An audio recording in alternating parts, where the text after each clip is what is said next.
right? Like Zoom said, recording is in progress, and we can start our session. So today we're going to talk about just a little bit about why having multiple options matter and how you can start actually benefiting from using multiple options. So for our agenda, we're going to talk a little bit about those multiple options, again, what profits they can carry, how Buildern can help, and then I made sure to leave just a little bit of time at the very end so that we can have some time for questions and answers.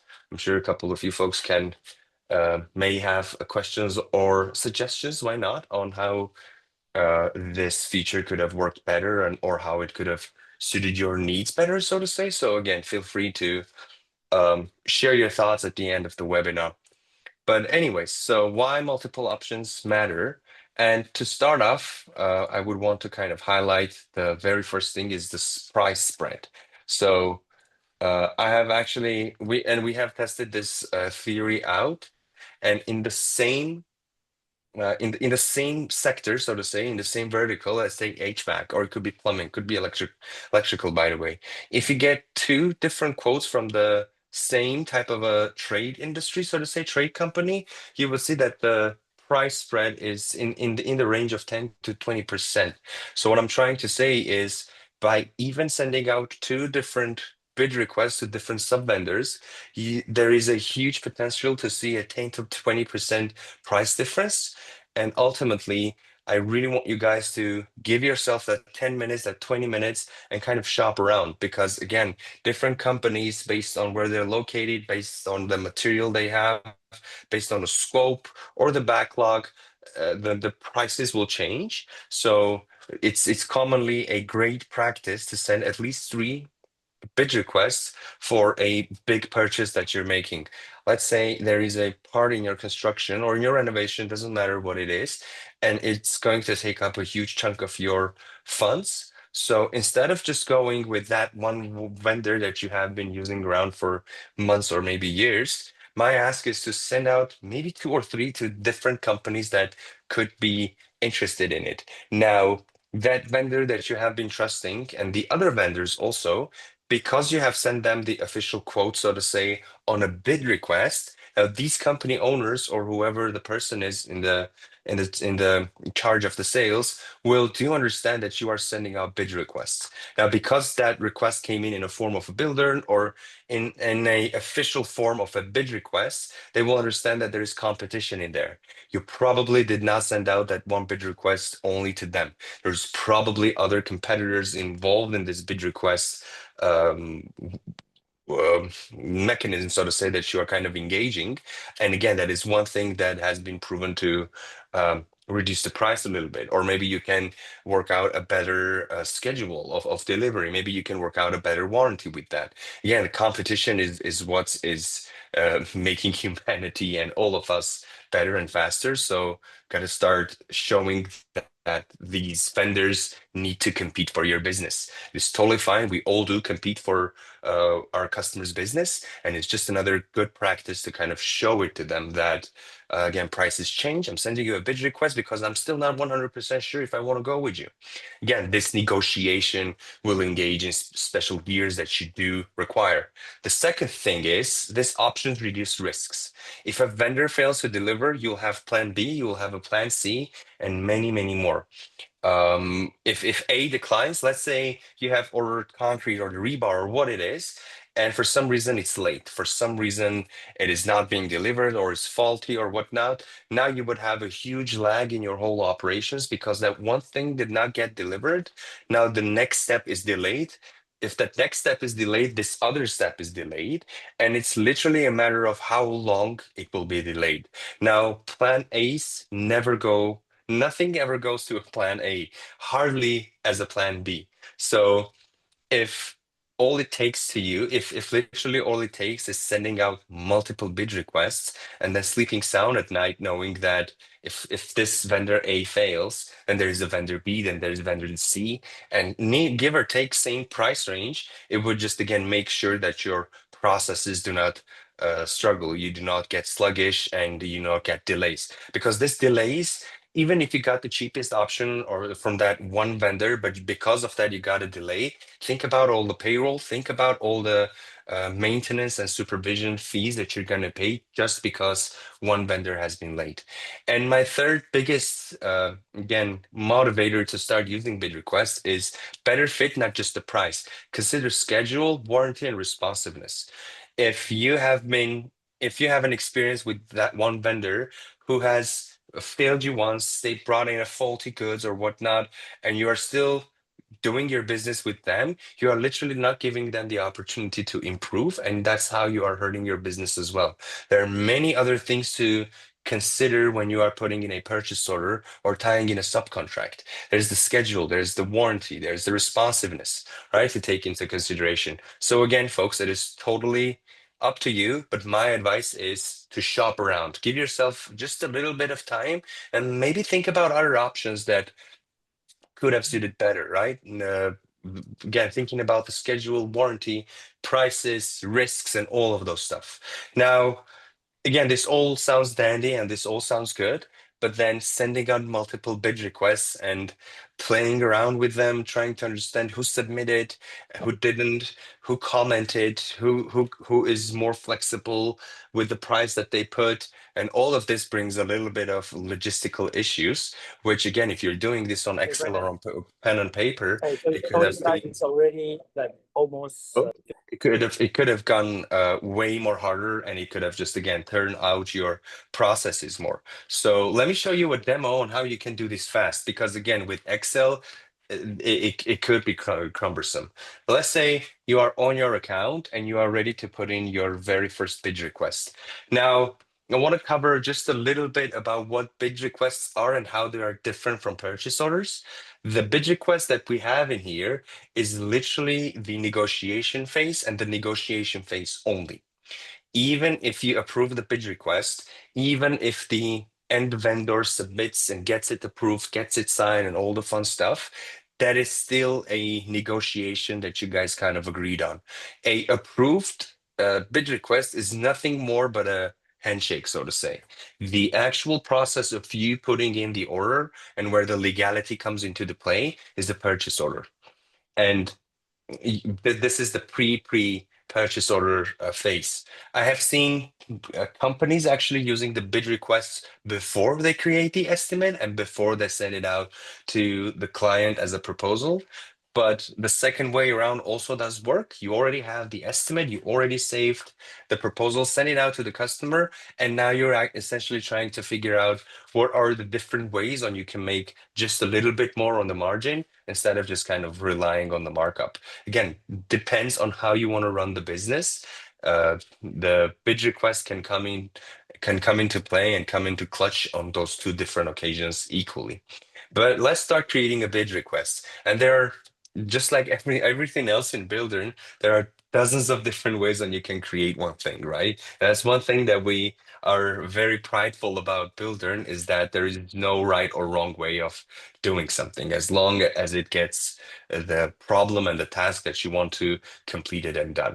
So my best practice and the advised way of creating a bid request and actually doing anything else inside Buildern is to think about the data recyclation, so to say, on how you can reuse the same data, on how you can use that one line item that you have created throughout the whole history of your construction process. So that's why I'm going to advise you guys to start creating your bids, creating your POs, bills, change orders, or anything else, starting from the estimate, because this is the source of truth, so to say.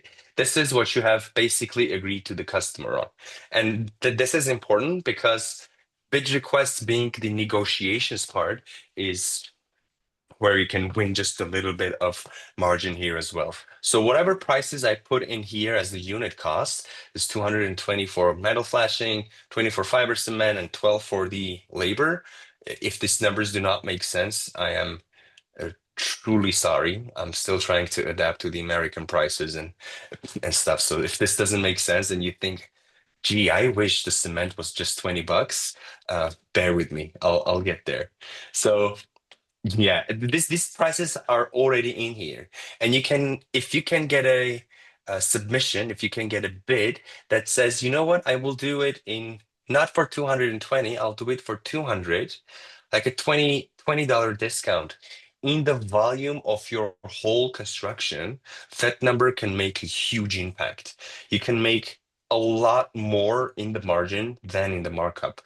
Essentially, you just need to figure out, all you have to do is to figure out who will give you that extra discount. Again, in the whole volume of assemblies and a construction, you would win a lot. So, again, one way is selecting those items from an estimate. And then once the bulk select opens up, this opened up the bulk select because I'm going to create a bid request for a whole assembly. You will look downwards and you would see the plus icon and the square plus icon. Now the round plus icon is the create button, while the square one is the add to. If you want to create a bid request or a purchase order or a bill or whatnot from scratch, you would go with this button. If you already have an existing bid or purchase order, subcontract bill, whatnot, and you want to add these items to that existing one, you would go with this one. Now, for the sake of this test, I'm going to create from scratch. So the circle one and then a bid request. Now, again, going back to the advice of creating everything, creating the bid request from an estimate directly is exactly this. The name carried over, these are the items that we're gonna order. These are the names, the description, the cost codes, the units, the unit quantity. Now, the only thing left to do is the max price and total price. Sorry, max unit price and max total price. Rest of the information is filled to the maximum efforts that Buildern could take. This is the information you gave us beforehand through the estimate line item. That's the information we pre-populate. If you have went the other way around and click the create bid request, you would need to start filling everything out one by one in hand. So that's why I'm advising you this very own option from the estimate bid request. Took me like 2 or 3 clicks. So now we do have this information. I need to figure out who is that special vendor who's going to win my business. Now, because this is a bid request, we can send this to multiple ones. Unlike a purchase order where it needs one specific recipient, we still haven't figured out who is that lucky guy to win our business. So I'm going to go and select a couple of these folks, and maybe I can select myself as well. Now I'm going to put in a couple of crucial information, against something to take into consideration with the actual price that they put in. Something to take into consideration as well is the bid's due date and the delivery date. Now, if there is a vendor that is giving you the best price possible in a whole town or city, but they are super booked and the earliest that they can ship out is I don't know, end of November, does that really suit your current needs? Do you have an overhead that will prolong and cost you more in the long run? Or do you want to go with that vendor who selects it earlier? You are literally the person choosing the deadlines right now. So once you start sending out those bid requests, it's the vendors who need to fit into this scheme. They need to fit into the deadlines that you put, not the other way around. Again, it's one thing that sending out to multiple people with a clear deadlines and expectations will work a lot for you. By the way, besides selecting the delivery and submission deadlines, you can also tie this bid request to a schedule item. Now, I don't have any in my account, I know for a fact, so that's why it's not bringing over, but you can tie in this bid request to a schedule item saying, we need to figure out who's doing the business of concrete, let's say, or, you know what, I have metal flashing. I don't know why I keep saying concrete when I specifically have metal flashing. The fire mitigation, who's going to do the fire mitigation? We need to figure it out by this day, because at this day, there's this specific phase or milestone ending on our schedule. So again, another level of automation that you can create just to visibly see what's actually happening in your schedule and your calendar. Now, this text that you put in will appear to the customer. This could be a custom text, but if you don't want to bother with a custom text, you actually can kind of leave this blank, because with the automation that we have, we will let you to create a custom email. We will let you to customize the bid request text. And by the way, don't tell anyone. You probably heard this from Grapevine, but very soon we're also going to be able to customize the bid request form preview as well to be as customizable as you want. So if you want to have a custom logo there or whatnot, you can do that. Now, last thing to cover is the max unit prices. So now we have another decision tree. Again, something that needs to fit your business suitably. I know the numbers that I have in my estimate. It was 220, 20, and 12, respectively. So I can choose if I want to put in my, yeah, if I want to put in my max unit prices. If I put in a number in here, that will basically tell the sub vendor that I will not pay a penny more than 200 for a unit price. If you put in a max unit price and send it out to a customer that way, they will literally not be able to put in 201. It's going to tell you you are overshooting. You're shooting for the stars, so to say. And I want to specifically put this to blank and this one as a 200 so that you can see what I'm talking about. Internal notes, you can put it in for your internal team. Don't worry, the vendor will not see this. Only you will be able to see. You can put in an attachment. This is something that will carry over to the vendor, and you can put in your terms and conditions. But basically, we have a bid request. I mean, besides filling in this sub vendors who you want to send the due dates and the delivery dates, and maybe a little bit in here putting in the prices, again, totally optional. That's everything I did to create a bid request and mass send it to my vendors. Now, when I hit save, this bid request has been created. I know there are 4 people pending. I haven't sent this out to anyone yet. And when I send this out to my vendors, I will be able to see what offers they provided by clicking view offers and then seeing who is giving me what option. I'm rooting for this guy. Um, Something else that I need to add. Yeah, so let's start sending it. So by going back into that purchase order, I can click send, and here's what is going to open up: a custom email sender. Now, this text, I have pre-filled this, and I have created this text. Um, I have specifically created this text for a, oop, and I have specifically created this email for the the bid request specifically. And I did that by going into settings, going into email messages. You will see we have field settings, and email messages is one of them. They are kind of similar. Chose, oh, where it is, bid requests, and created this custom text. I can create multiple, I can for other occasions as well.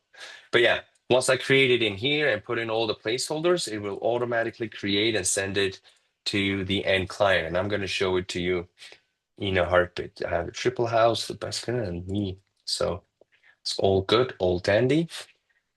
Just send out the bid request, and the sub vendor that you have is going to receive an email. Now, for some clients, this is a hiccup. We do 100% understand that not all of your sub vendors are as tech savvy as we think and wish they are. But if you are, if you let's say a scenario, you're not using any software and you still need to do bid requests, your best option would have been to call them anyways. So now you can just call your sub vendor and say, I sent you an official bid request. Please respond to it through the bid request. You can actually kind of persuade that a little bit more and tell them that you need them to specifically submit the bid request through that specific form, because that's how you run your business and that's how you store the information. So please adhere to that. I don't think it's that hard to follow the steps. So let me show you how easy that is actually. Now I have sent this to this vendor, the custom test vendor that I just created, and here's what they receive. They will receive a message from Buildern that a new bid request has been sent to them. Now again, all of this information pre-populated. I live in Canada. I do not, but what not? My personal information, and then at the down below, there's the actual bid request. Now, all the vendor has to do is click on it.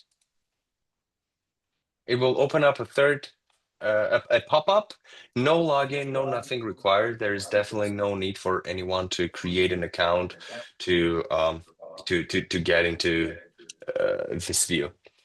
Now, for the item that I put a price, if I try to be greedy and put in 201, it will not let me to do so. Not even a single penny. Because you put in your maximum top, it's 200. I will not accept anything above 200. But if you didn't put any amount, it leaves up for the vendor's honesty, so to say, to try and put in a number. Two ways that this can go, and at this point, you kind of need to know the vendor and the client that you're working with. If you know that this vendor is going to absolutely gouge you for the maximum, your maximum price is 200, and they were probably going to quote you 180, but because they sold at 200, they're going to put in the 200, leave it blank. Leave it to them to quote their price. Or if you want to go the other way around and say, I don't want to hear a lot of conversations and I don't want to go in and see all those different options that you put in. All I want to do is um, all you have to do is put in a price in here. Again, totally can work that way either. So I'm gonna put in a 200 here. I'm gonna say 18, and I'm gonna say 10 for this. My whole bid is 1,904.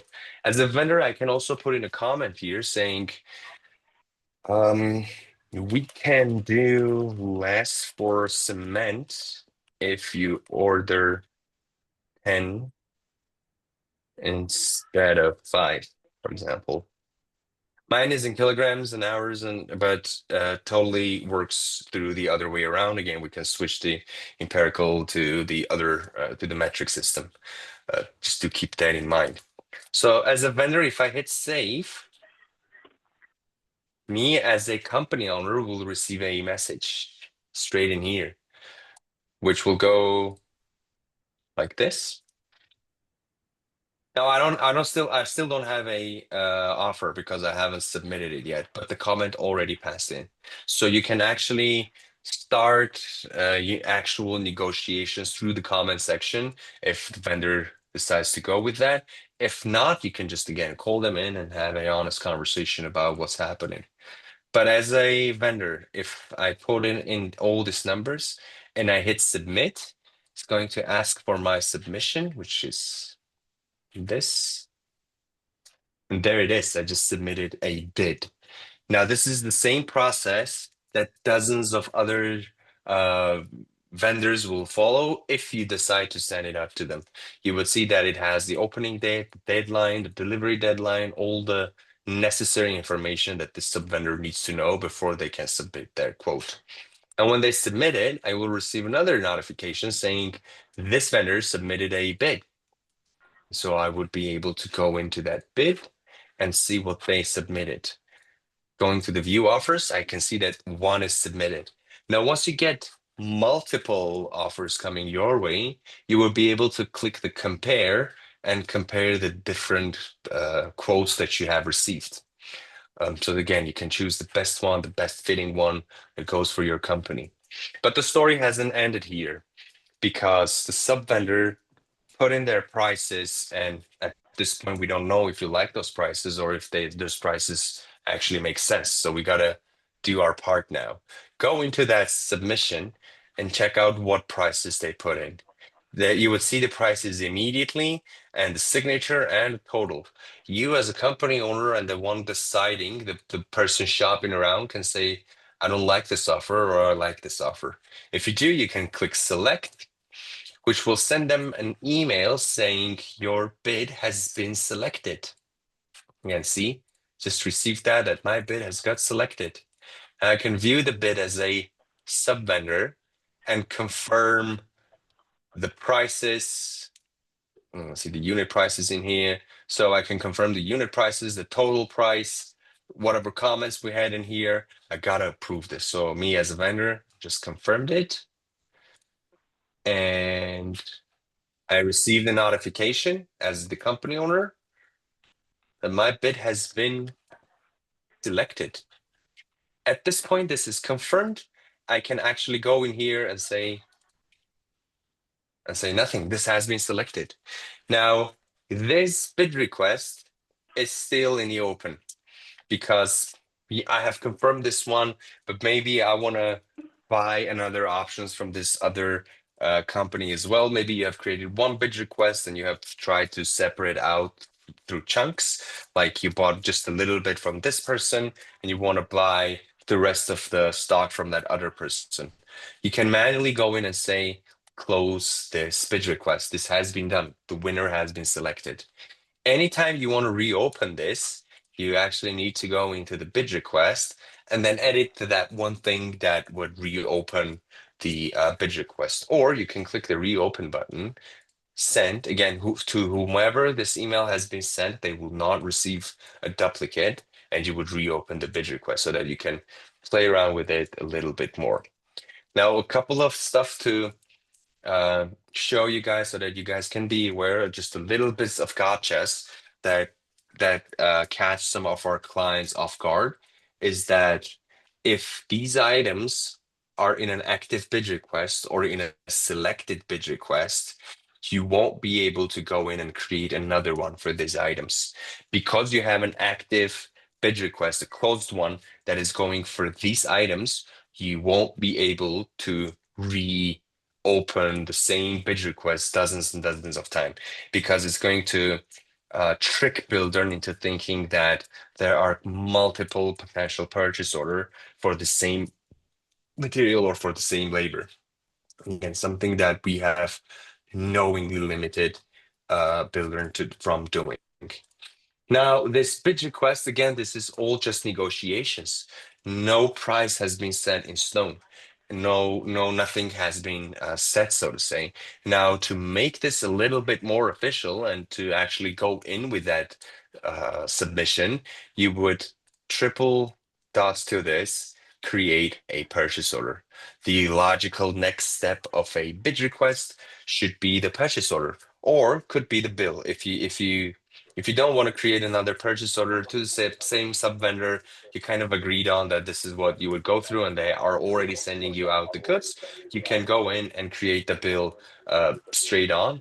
Don't need to wait before for the purchase order. Again, something that I think you guys would figure out best on what suits more for your business specifically. Now, I'm not going to go into the purchase orders because that's a whole other story, but that would be basically it for the demo. Again, super easy, going into an estimate, selecting a couple, bid request, fill out whom you want to send this out to. Max unit prices, if you want to put them in or not, totally up to you. Click send, already have the text ready. And that's how fast I just created that other bid request. Took me like, what, 30 seconds? Just created another bid request for 4 other vendors. It could be as fast as just clicking a couple of stuff and then sending this information to find out who gives the best business in town. Let me go back to my presentation because that would be it for the demo. And I'm reading out the chat a little bit. We can start pouring in the questions my way. Any questions you have for me, folks? While I read this comment, how do you add attachment files to the bid request from the project files? Yes, let me show you on how you can do it. Now, when you go into the bid requests and you click the attachments, now Buildern is going to ask you what type of attachments do you want to add to. If you click the upload from computer, you can upload these files from the computer. That option from select from project files is exactly what you were asking for, Justin. If you have project files in your Buildern account, that's exactly what I'm showing you. You will be able to select them from your project file system. Or you can even go in and select these quantities and files from the takeoff. Again, something that highly would advise. If a bid request is negotiated offline, is there an easy way to upload that correspondence so that communication and vendor relationship can still be in Builder? That's a great question. So that conversation has been taken offline. You want to put in the conversation inside the bid request, or maybe do you want to put in the submission for the vendor? The submission. Gotcha. So if you had that conversation offline and the vendor doesn't want to go on and do it on their own, you can do that on behalf of them. Let's say you had a phone call with you had a phone call with this five-star concreters. That's a weird name I put in. Now, if you open up their bid, you would see the submit manually button, which is exactly what you're asking for. You can put in a manual submission on behalf of the customer, saying they quoted on the phone, they quoted 180 for this, 20 for that, and then 9 for that. I just submitted a price quote on behalf of the vendor. So that's how you would do it. Again, seeing the compare, I will see that there's these two actual things going side by side for me. Right. Yeah, absolutely. Any other questions you got for me, folks? All ears.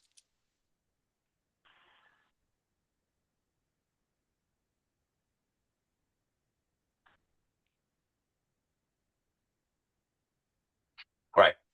I think I think I don't have any more questions. So I thank you for your time and patience, for actually paying attention, and your energy for staying up with me.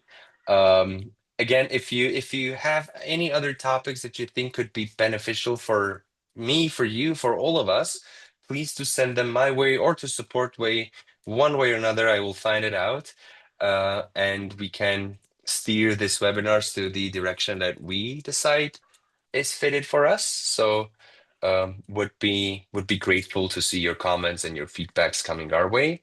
But again, thank you for your time. I bid my farewell, folks. It's the last question. Do I have a question? Okay, no, this was goodbyes. Thank you, folks. Uh, I'll see you soon. I'll see you during the next webinar. Bye now.